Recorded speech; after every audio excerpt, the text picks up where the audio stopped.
মা কামাখ্যা নামটা শুনলেই শরীরে কেমন যেন কাঁটা দিয়ে ওঠে, তাই না? ফাইনালি মা কামাখ্যা আমাদের ডাকলো আর আমরা যেতে পারলাম। হাই, আমি পায়েল, তোমরা দেখছো আমার কামাখ্যা যাওয়ার আগের দিনের ব্লগ।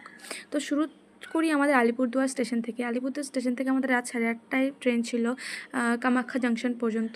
তো আমরা খুবই এক্সাইটেড ছিলাম ট্রেনে ওঠার আগ পর্যন্ত। ট্রেনে ওঠার পর ট্রেনের অবস্থা দেখে একদম আমাদের হালাত খারাপ, বিকজ ট্রেনে এত পরিমাণে গরম ছিল আর তার মধ্যে যে পরিমাণে ভিড়।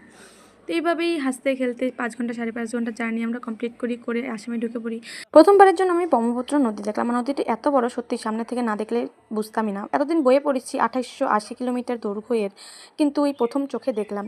অনেকে বলে ব্রহ্মপুত্র নদীতে কাঁচা টাকা মানে খুচরো পয়সা ফেলাতে হয়। আমি জানি না এটা শুধু মিথ নাকি সত্যি কোনো এর পিছনে ঘটনা আছে। তোমরা কেউ জানলে আমাকে বলো। কামাখ্যা জংশনে নেমে আমরা মন্দিরের উদ্দেশ্যে একটা ট্যাক্সি নিয়ে নিই। দেখা যাচ্ছে না, মা না ডাকলে মার কাছে যাওয়া কোনোদিনই পসিবল না। যাই হোক, সেদিন হয়তো মাই আমাদের ডেকেছিল, তাই দুপুরবেলা প্ল্যান করে ইনস্ট্যান্ট আমরা বিকেলে বেরিয়ে পড়েছিলাম।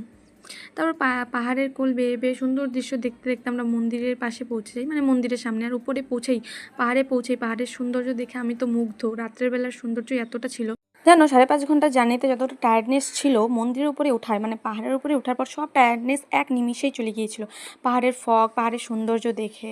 তারপর রাত 1টায় আমরা পৌঁছেছিলাম ওখানে। তো তখন আর মন্দিরে যাওয়া পসিবল হয়নি, তাই ভাবলাম একটু রুমে এসে আমরা রেস্ট নিই। তাই রুমে আসার পর ফ্রেশ হয়ে আমরা রেস্ট নিই, সকালে মন্দিরে যাব। হাই গাইস, আমরা এখন ঘুমোবো। ঘুমের থেকে উঠে তারপর আমরা মন্দির দর্শন করতে যাব। এই যে আমার কাকিমণি, হাই। এই যে আমার মা, ঘুমিয়ে পড়েছি।